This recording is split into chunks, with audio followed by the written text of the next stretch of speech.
Mesdames, Messieurs, bon après-midi. Merci de nous retrouver dans le cadre de cette édition de l'information en langue française sur My Media Prime Télévision.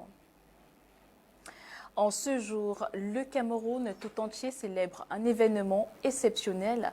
Le président de la République, son Excellence Paul Biya, fête officiellement ses 92 ans ce jeudi 13 février 2025. Paul Biya, né Paul Barthélemy Biya Bivando le 13 février 1933 à Mvoumeka, un homme exceptionnel qui continue de servir notre nation avec la même passion et la même détermination qu'il y a des décennies. Excellence, la rédaction de My Media Prime Télévision vous souhaite une excellente journée remplie de joie, de bonheur et de reconnaissance au vu du travail accompli pour notre pays. Nous vous souhaitons également une santé robuste, une énergie renouvelée et une continuation de votre leadership sage et visionnaire. Joyeux anniversaire, Monsieur le Président. Et vu qu'une célébration entraîne une autre, en ce jeudi 13 février 2025, le Cameroun se joint au reste du monde pour célébrer la journée mondiale de la radio. Il est question ici de rappeler l'importance de la radio dans la diffusion de l'information au Cameroun. Joseph Betty, Otto.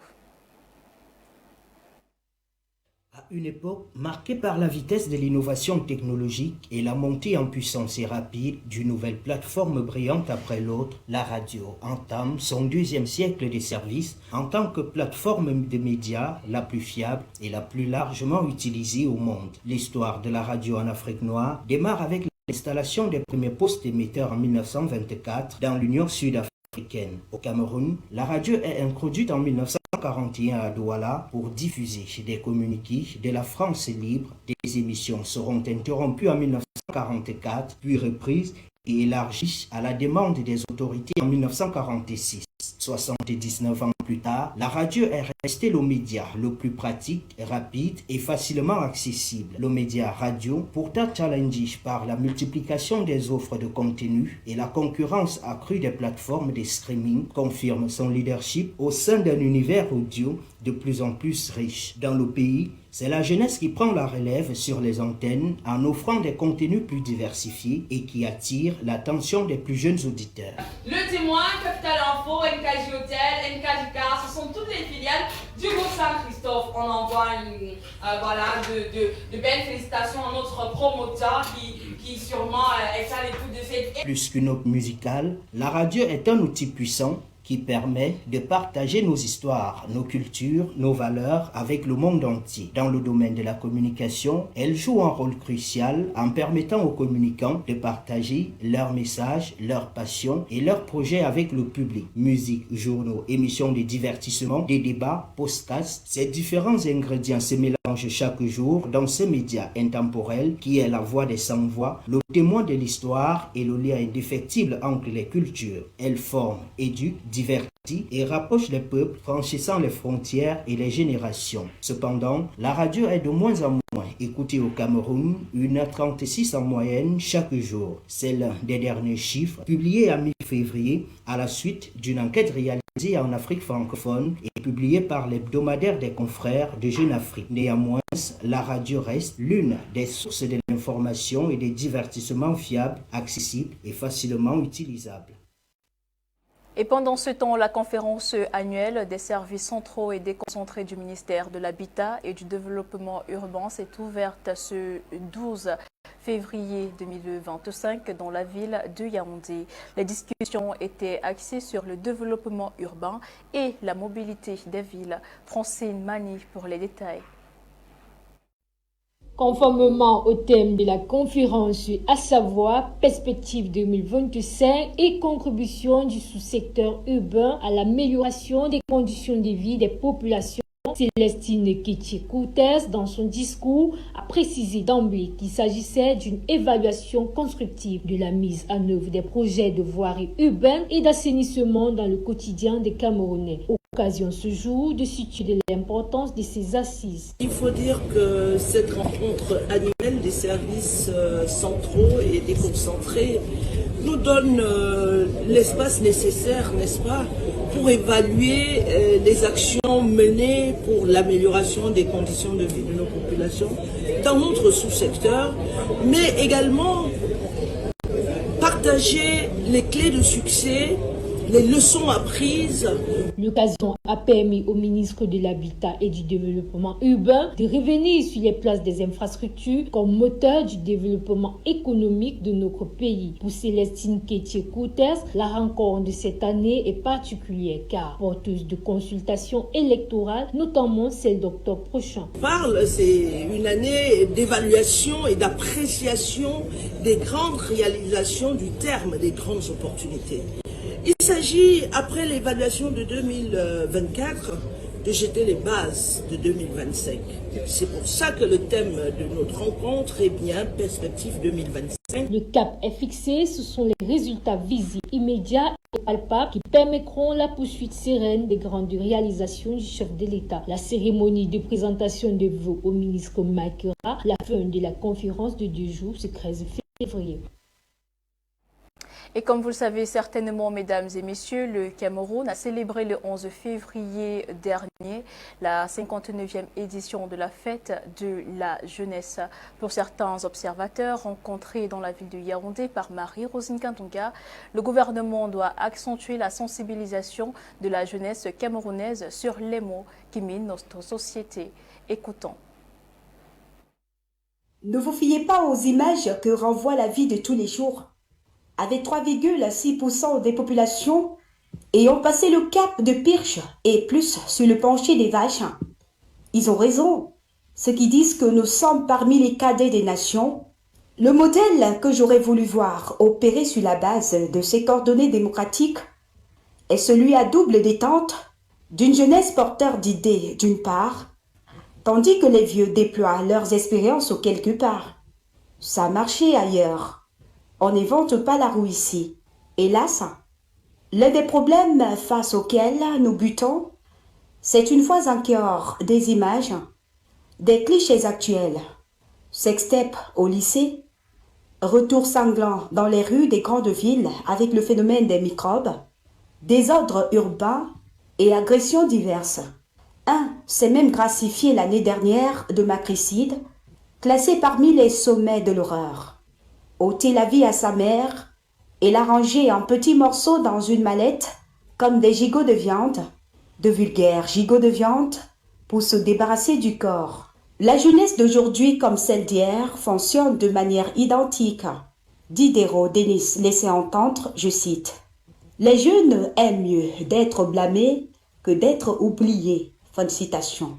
Tentons de considérer la question sur ce modèle à cette jeunesse qui manque de plus en plus d'honneur et qui s'illustre dans les sentiers de l'impudeur. N'a-t-elle pas choisi ses voix pour faire entendre une certaine voix? Tous, en effet, ne volent ni ne tuent. Ceux de l'EMIA recevaient la semaine dernière le nom de baptême de leur promotion, tout comme le jeune Tony Obambikwe, qui fut d'ailleurs ovationné par le président de la République lors de son traditionnel discours à la jeunesse le 10 février dernier. Les députés jeunes nous rappellent aussi une jeunesse au labeur entreprenant, dont les champs ou sur les champs d'action citoyenne.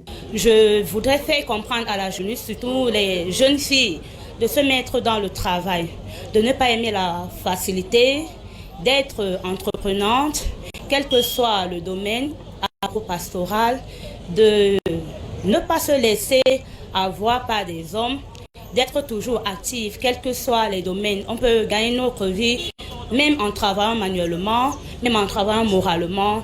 Tout ce qu'on fait avec la volonté, on peut trouver du bonheur. Start-up, créateur d'emplois ou simple débrouillard ayant choisi la vie plutôt que la mort. J'étais attendu après de laisser audience à la présidence pour rencontrer le chef de l'État. Je croyais que les enfants de la rue n'étaient pas vus au sein du monde, surtout dans mon pays. Mais aujourd'hui, j'ai été flatté que brusquement, le chef de l'État parle et il appelle mon nom. C'est un grand plaisir pour moi. J'interpelle les enfants de la rue qui sont comme moi. Qu'ensemble, nous pouvons y avancer. L'État de notre pays pense à nous. Le chef de l'État a pensé à nous. Ça veut dire que nous avons beaucoup de choses à faire dans l'ensemble. Je pense que ce qui me fait briller, c'est la souffrance. Ce qui me fait briller, c'est dormir dans les voitures les nuits que j'ai passées dans les voitures, les petites agressions qu'on faisait. Et quand je quitte de là, je pense que je ne peux plus rentrer et je regarde la vie de devant et je pense que je suis un opérateur économique parce que dans un pays, il n'y a que des jeunes enfants de la rue, ceux qui ne sont pas allés à l'école. C'est eux la majorité qui sont les opérateurs économiques dans le monde entier. Et quand je regarde Fosso Vito, j'ai regardé M. Mili de Fumbout, ce sont les opérateurs économiques et ils sont très forts. Donc là, ça m'a... Lord Chesterfield parlait ainsi. La jeunesse est une saison de la vie où l'on a plus besoin de morale, mais d'envie d'entendre parler aux jeunes complètes par ces mots. On ne conseille pas quelqu'un qui est dans les bruits. Il faut pourtant que quelqu'un leur dise que la jeunesse est un cadeau que la nature nous a fait. Il faut en apprécier le juste prix, surtout une saison de la vie qui passe vite, et trop vite. Il vient toujours au galop ce temps de bilan. On se souvient alors que l'on avait 20 ans, qu'on a perdu du temps à faire des folies qui ne laissent au fond rien de vraiment précis. Quelques rides au front et la peur de la nuit. Les amours sont morts avant même d'exister. Les amis seront partis pour overdose de Kior, de Banga ou de bébé d'or. Ils ne reviendront pas. Le vide autour de soi, vie cachée, grossesse indésirée sur le fil de ces jeunes années, du meilleur qui pèse peu face au pire, on aura rejeté le meilleur pour choisir le pire. Figer les sourires forcés sous l'effet de l'alcool ou des stupéfiants, glacer les pleurs pour démontrer qu'on reste un boy debout. Jean sans peur.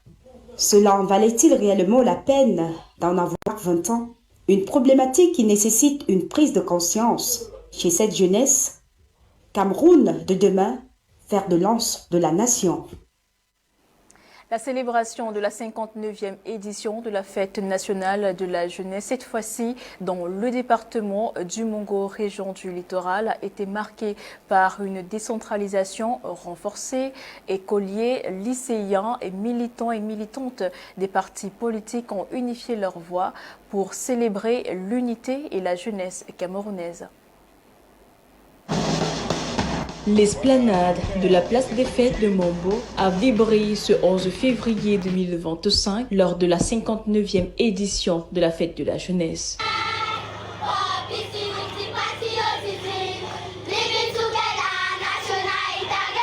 Des écoliers, lycéens et militants des partis politiques ont uni leurs voix pour célébrer l'unité camerounaise en arborant fièrement les couleurs nationales. Tout s'est bien déroulé. Les populations sont aussi sorties nombreuses pour accompagner leurs jeunes dans leur établissement. Et ce défilé qui marque l'apothéose de cette 59e édition ici à la place des fêtes de Mongo et la fête de toute une semaine, la 11e, au cours de laquelle les talents des différents jeunes ont été exprimés dans divers domaines.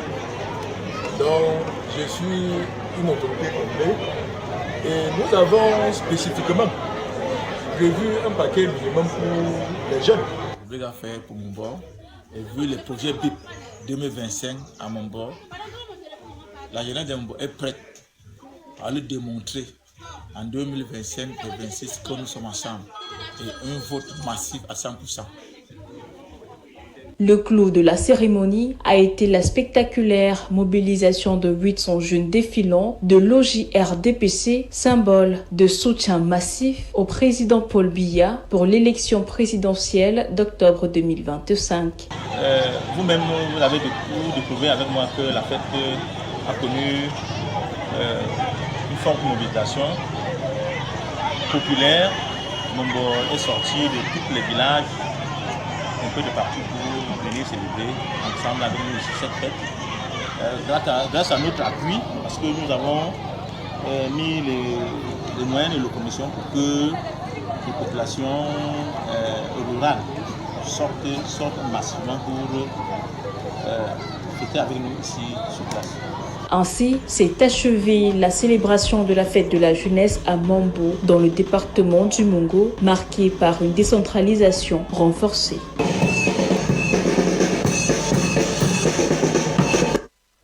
La localité de Bipindi n'était pas en reste à l'occasion de cette célébration. Elle a également été le théâtre d'une célébration vibrante et émouvante de la fête de la jeunesse le 11 février dernier au Cameroun. Cette célébration a permis de rassembler les jeunes venus de divers horizons. Les détails avec Inès Mengue et Tako Moussa. Parade du 11 février, très animée et colorée dans l'arrondissement de Bipindi, à 75 km de la ville de Kribi, dans le département de l'Océan. Il est 11h quand la cérémonie commence à la place de fête de cette localité qui n'a pas dérogé au programme marqué par la rediffusion du message du chef de l'État à la jeunesse, où il a rappelé aux jeunes de saisir les opportunités qui s'offrent à eux. Naturellement, la jeunesse de Bipindi n'est pas une jeunesse à part.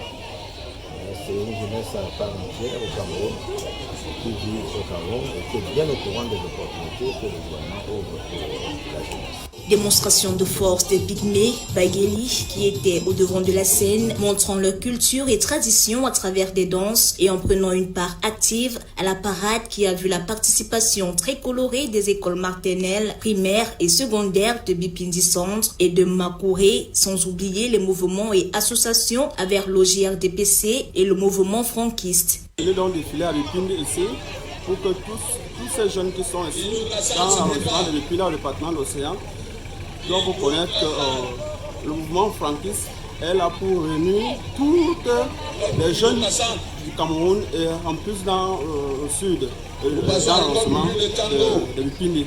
Satisfait à la fin de la cérémonie à la place de fête de Bipindi, le sous-préfet apprécie le fait que les jeunes aient capté l'appel du chef de l'État à saisir les opportunités. Il y a beaucoup de responsabilités pour un avenir prometteur, un avenir économique, sécuritaire, politique.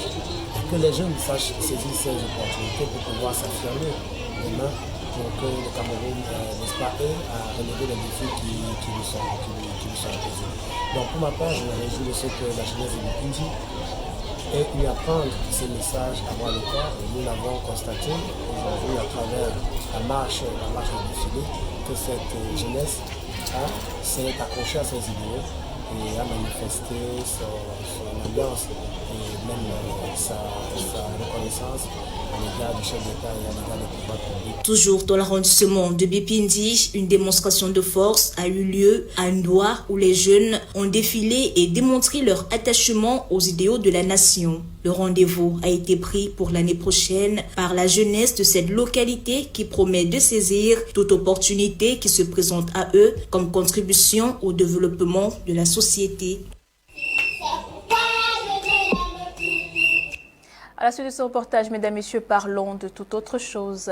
Depuis 14 ans, le Collège international Saint-Stéphane est un pilier de l'excellence scolaire au Cameroun. Situé à Damas, dans le 3e arrondissement de la ville de Yaoundé, cet établissement s'est forgé une solide réputation, offrant une éducation de qualité à ses élèves qui façonnent les jeunes pour en faire les leaders de demain.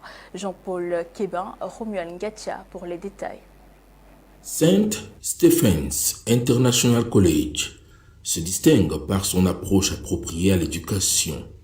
L'événement anniversaire célébré est un moment de partage et de communion entre autres, magnifié par les danses culturelles des diverses activités reflétant les différentes régions culturelles du Cameroun.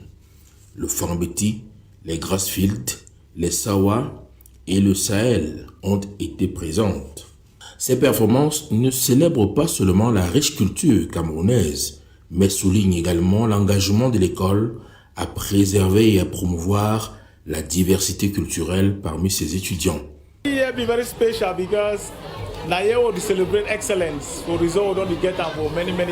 Cette année est spéciale car c'est l'année où nous célébrons l'excellence acquise depuis plusieurs années. C'est la raison pour laquelle vous avez vu les élèves venant de différentes cultures du Cameroun montrer leur savoir-faire. Aussi, ils vous ont démontré qu'en plus de l'éducation qu'ils reçoivent, ils sont également formés sur le savoir-faire de façon pratique.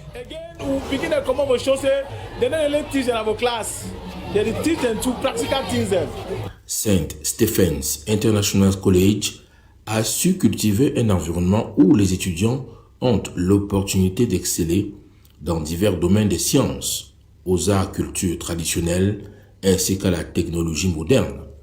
Leur esprit entrepreneurial est nourri par des projets pratiques et des expériences dans un univers réel. Je me sens très bien et je suis très contente parce que je viens de découvrir beaucoup de cultures que je ne connaissais pas les présentations que mes camarades ont fait aujourd'hui. J'ai découvert beaucoup de choses et beaucoup de cultures que moi je ne connaissais pas. Et d'autres élèves aussi ont découvert beaucoup de choses.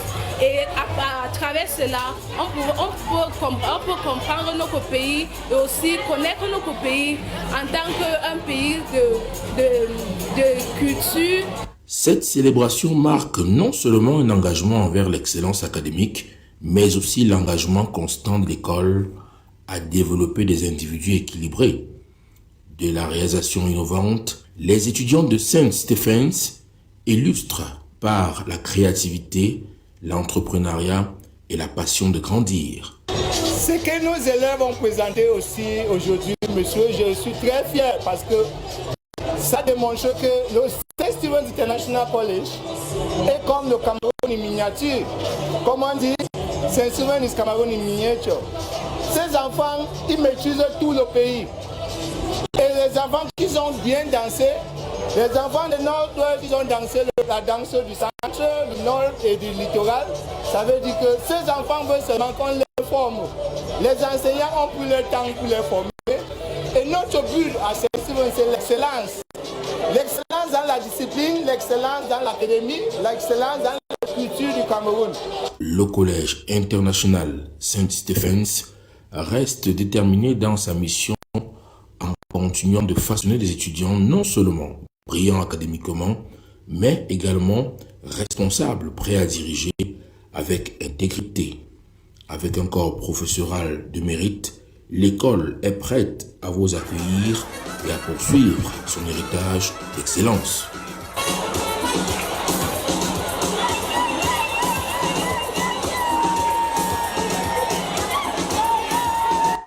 Et dans l'actualité africaine de ce jour, avant de refermer ce journal, mesdames, messieurs, rendons-nous en République démocratique du Congo qui vient de procéder à la fermeture de son espace aérien aux avions rwandais avec Awa Dali. De Kigali et à destination de Libreville au Gabon ou de Lagos au Nigeria ont également dû faire un détour pour éviter l'espace aérien congolais. À chaque fois, les passagers concernés sont arrivés à destination avec plusieurs heures de retard. Cette interdiction n'est bien sûr pas sans conséquences financières pour les compagnies concernées puisque cela rallonge le trajet et les oblige à payer un surplus de carburant.